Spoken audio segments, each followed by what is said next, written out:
Au nom du Père et du Fils et du Saint-Esprit. Amen. Bonjour ma famille prophétique, bonjour à toi qui te connectes en ce moment même.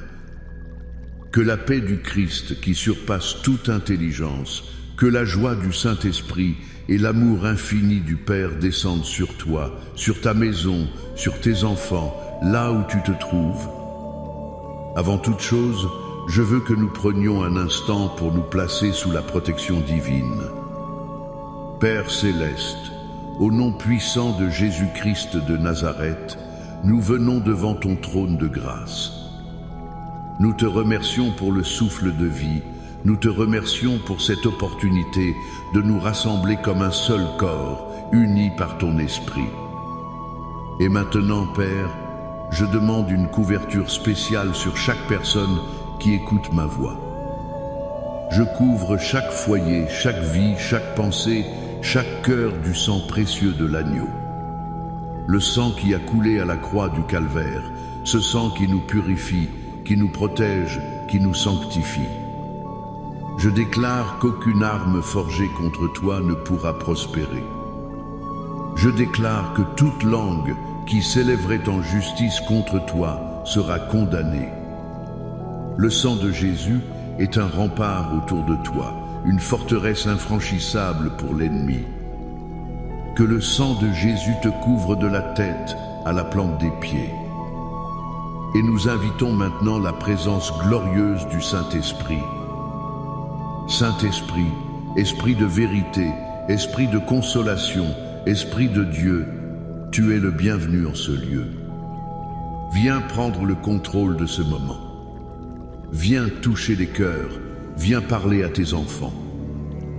Nous ne voulons rien faire par notre propre force, mais tout par ta puissance.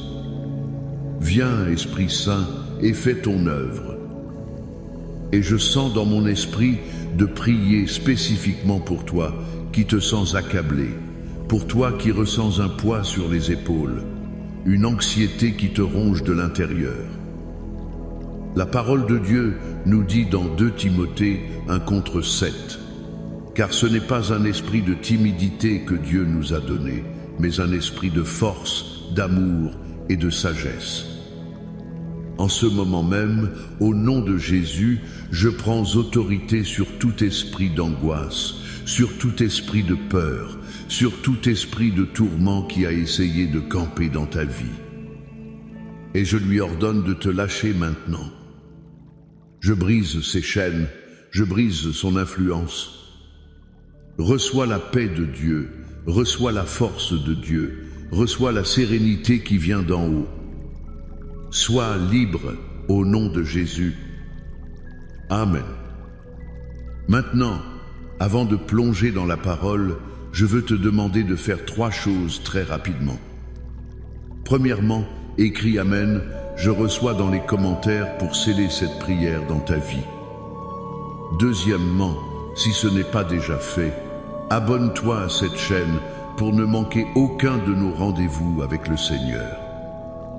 Tu fais partie de cette famille prophétique.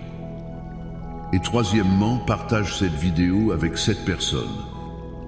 7 est le chiffre de la perfection divine. 7 personnes dans ta vie qui ont besoin d'entendre une parole de consolation aujourd'hui.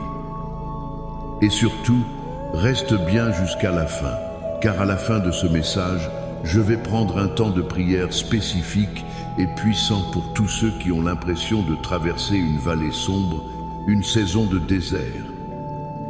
Dieu m'a mis à cœur de prier pour ta situation, alors ne pars pas.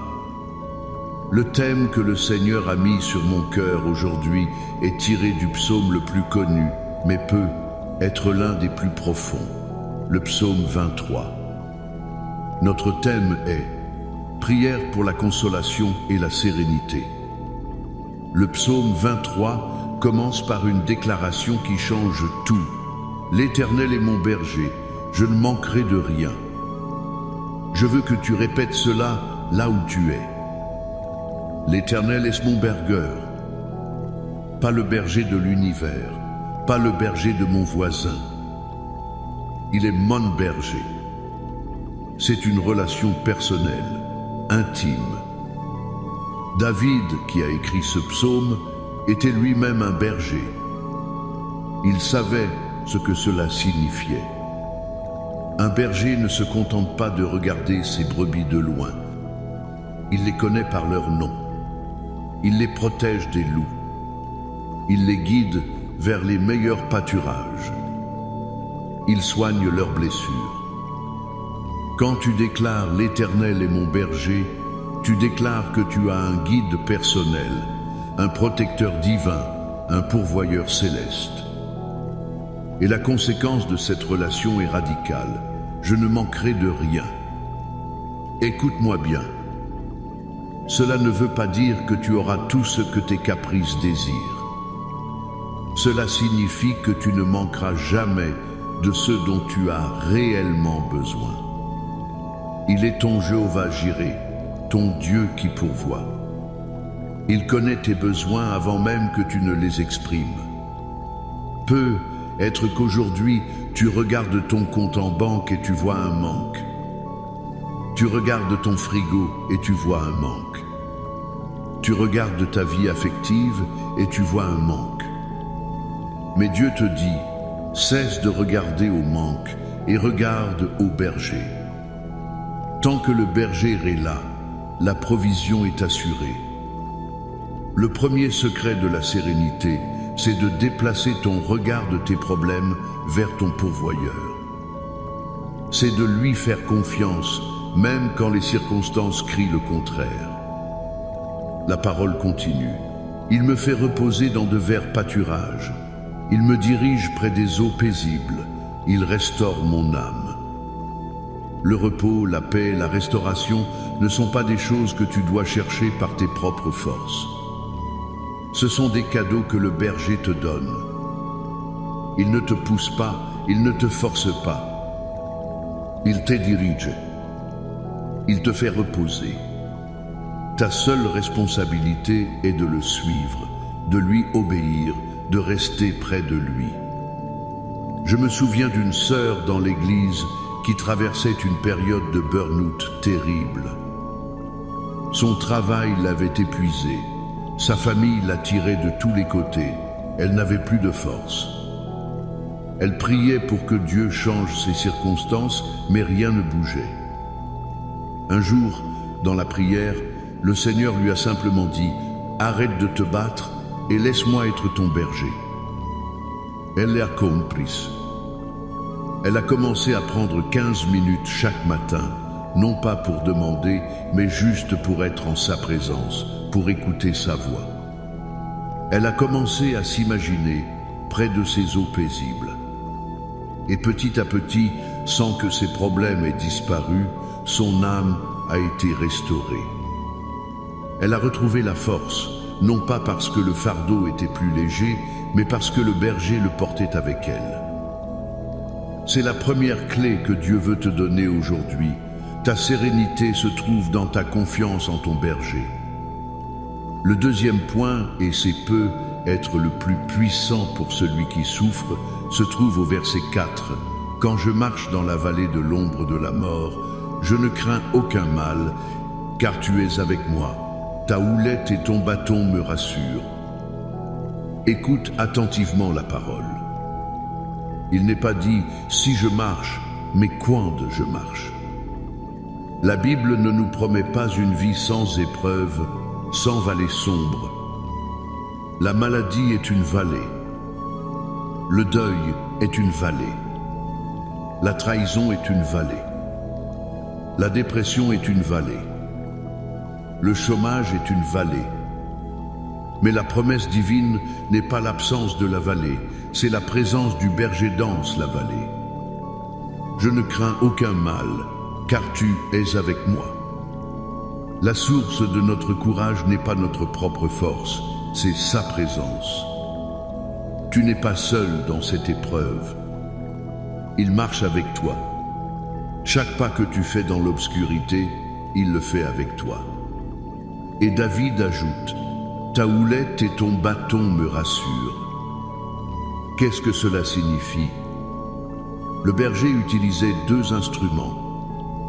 Le bâton, une sorte de gourdin, servait à défendre les brebis contre les prédateurs. C'est l'arme de Dieu qui combat pour toi, qui repousse les lions et les ours spirituels qui veulent te dévorer. La houlette, ce long bâton recourbé, servait à guider les brebis, à les ramener sur le bon chemin quand elles s'égaraient, à les sortir d'un fossé. C'est la main de Dieu qui te guide, qui te corrige avec amour, qui t'empêche de tomber dans le précipice. Sa protection, les boutons, et sa direction, la houlette, sont avec toi, même et surtout quand tu ne vois rien. La plus grande consolation dans la souffrance, c'est de savoir que le Dieu Tout-Puissant est à tes côtés, combattant pour toi et te guidant. Tu n'es pas abandonné. Enfin, le troisième secret de ce psaume est la promesse de la victoire et de la justification. Écoute ce renversement de situation incroyable au verset 5. Tu dresses devant moi une table en face de mes adversaires. Tu oins d'huile ma tête et ma coupe déborde. Imagine la scène. Tu sors de la vallée sombre et là, au lieu de trouver la défaite, tu trouves un banquet. Et qui sont les spectateurs de ce banquet? Tes adversaires. Ceux qui ont dit que tu n'y arriverais jamais, ceux qui se sont moqués de ta foi, les situations qui ont essayé de t'écraser. Dieu n'attend pas que tes ennemis disparaissent pour te bénir. Il te bénit devant eux. Il t'honore publiquement. Il prépare une table pour toi, pour montrer au monde entier, au monde spirituel et au monde physique, que tu es son enfant et qu'il prend soin des siens. C'est une promesse de justification, de restauration, de victoire totale. Tu oins d'huile ma tête. L'onction d'huile était un signe d'honneur, de fête, de consécration. Dieu ne se contente pas de te sauver, il te met à part, il guérit tes blessures avec l'huile de son esprit, il te donne une nouvelle dignité. Et ma coupe déborde. Avec Dieu, ce n'est jamais le strict minimum. Sa bénédiction est abondante, surabondante. Il ne remplit pas seulement ta coupe, il la fait déborder pour que la bénédiction touche aussi ceux qui t'entourent. Peu importe la vallée que tu traverses aujourd'hui, je veux que tu te cramponnes à cette promesse. Ton histoire ne se termine pas dans la vallée. Ton histoire se termine à la table que le Seigneur dresse pour toi. Ton histoire se termine avec une onction fraîche et une coupe qui déborde. C'est la destination finale pour celui qui a fait de l'Éternel son berger. Et le verset 6 le confirme, « Oui, le bonheur et la grâce m'accompagneront tous les jours de ma vie, et j'habiterai dans la maison de l'Éternel jusqu'à la fin de mes jours. » Ce n'est pas une bénédiction ponctuelle. C'est un style de vie. La bonté et la miséricorde de Dieu te poursuivent, elles te traquent chaque jour de ta vie. Maintenant, je veux que nous prenions une arme spirituelle puissante. Je veux sceller cette parole en proclamant ensemble le psaume de la protection par excellence, le psaume 91. Je vais le lire avec autorité, et là où tu es, reçois chaque parole comme un bouclier sur ta vie. Celui qui demeure sous l'abri du Très-Haut repose à l'ombre du Tout-Puissant. Je dis à l'Éternel, mon refuge et ma forteresse, mon Dieu en qui je me confie, car c'est lui qui te délivre du filet de l'oiseleur, de la peste et de ses ravages. Il te couvrira de ses plumes, et tu trouveras un refuge sous ses ailes. Sa fidélité est un bouclier et une cuirasse. Tu ne craindras ni les terreurs de la nuit, ni la flèche qui vole de jour, ni la peste qui marche dans les ténèbres, ni la contagion qui frappe en plein midi. Que 1000 tombent à ton côté, et 10 000 à ta droite, tu ne seras pas atteint. De tes yeux seulement tu regarderas, et tu verras la rétribution des méchants. Car tu es mon refuge, ô Éternel. Tu fais du Très-Haut ta retraite. Aucun malheur ne t'arrivera, aucun fléau n'approchera de ta tente, car il ordonnera à ses anges de te garder dans toutes tes voies. Ils te porteront sur les mains, de peur que ton pied ne heurte contre une pierre. Tu marcheras sur le lion et sur l'aspic, tu fouleras le lionceau et le dragon. Puisqu'il m'aime, je le délivrerai, je le protégerai, puisqu'il connaît mon nom. Il m'invoquera et je lui répondrai. Je serai avec lui dans la détresse, je le délivrerai et je le glorifierai. Je le rassasierai de longs jours et je lui ferai voir mon salut. Amen. Reçois cette parole sur ta vie. Et maintenant, lève tes mains avec moi, là où tu es. Nous entrons dans un temps de prière. Père éternel, Dieu Tout-Puissant, au nom de ton Fils Jésus-Christ, nous venons humblement devant toi. Nous te remercions pour ta parole qui est une lampe à nos pieds et une lumière sur notre sentier.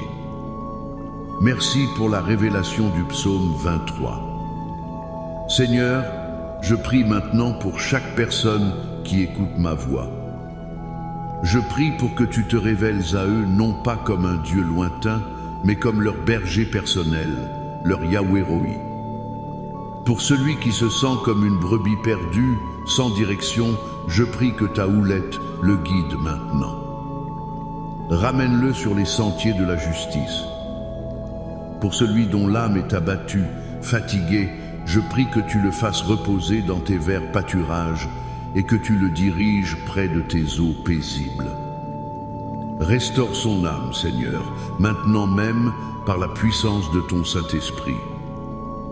Et comme je l'ai promis, je prie maintenant pour ceux qui marchent dans la vallée de l'ombre de la mort. Pour toi qui traverses la vallée de la maladie, qui lutte contre un diagnostic médical effrayant, je déclare que le grand médecin, Jésus-Christ, marche avec toi. Son bâton puissant brise le pouvoir de la maladie sur ton corps. Je commande à la peur de te quitter et je libère la foi pour la guérison divine. Par ces meurtrissures, tu es guéri. Reçois ta guérison au nom de Jésus. Pour toi qui traverses la vallée du deuil, qui pleure la perte d'un être cher, je déclare que le consolateur par excellence, le Saint-Esprit, est avec toi. Il ne t'abandonne pas dans ta douleur. Il recueille chacune de tes larmes. Reçois sa paix surnaturelle qui enveloppe ton cœur brisé. Il est avec toi. Pour toi qui traverses la vallée de la crise financière, de la dette, du manque, je déclare que ton berger, Jéhovah Jireh, est avec toi.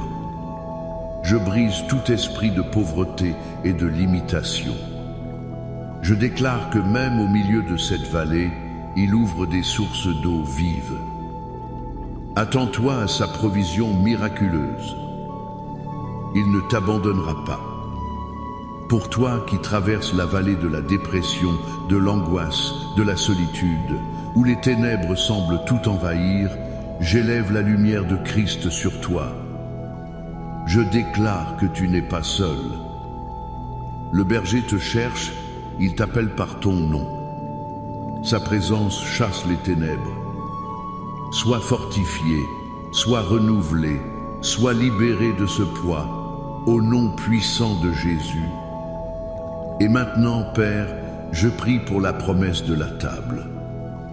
Je déclare sur la vie de chaque personne ici qu'après la vallée vient la victoire. Dresse pour eux une table en face de leurs adversaires.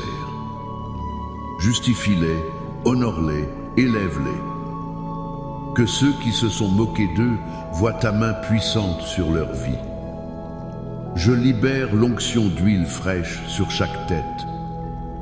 Une onction de joie à la place du deuil, une onction de force à la place de la fatigue, une onction de faveur divine. Et je déclare que leur coupe déborde. Fais déborder leurs finances, fais déborder leur santé, fais déborder leur joie, fais déborder leur paix. Au nom de Jésus, je prie pour les familles. Que tout esprit de division dans les mariages soit brisé maintenant. Que l'amour et l'unité soient restaurés. Je prie pour le retour des enfants prodigues à la maison, physiquement et spirituellement. Père, nous te proclamons victorieux sur chaque situation. Nous déclarons que le bonheur et la grâce nous accompagneront, non pas un jour, mais tous les jours de notre vie. Nous choisissons de demeurer dans ta maison, dans ta présence, pour toujours. Et maintenant, reçois cette bénédiction finale sur ta semaine. Que l'Éternel te bénisse et te garde. Que l'Éternel fasse luire sa face sur toi et t'accorde sa grâce. Que l'Éternel tourne sa face vers toi et te donne la paix. La paix dans ton esprit, la paix dans ton cœur, la paix dans ta maison, la paix dans tes finances, la paix dans tes relations. Au nom du Père et du Fils et du Saint-Esprit. Amen et Amen. Sois béni, famille prophétique. Marche dans la victoire de ton berger.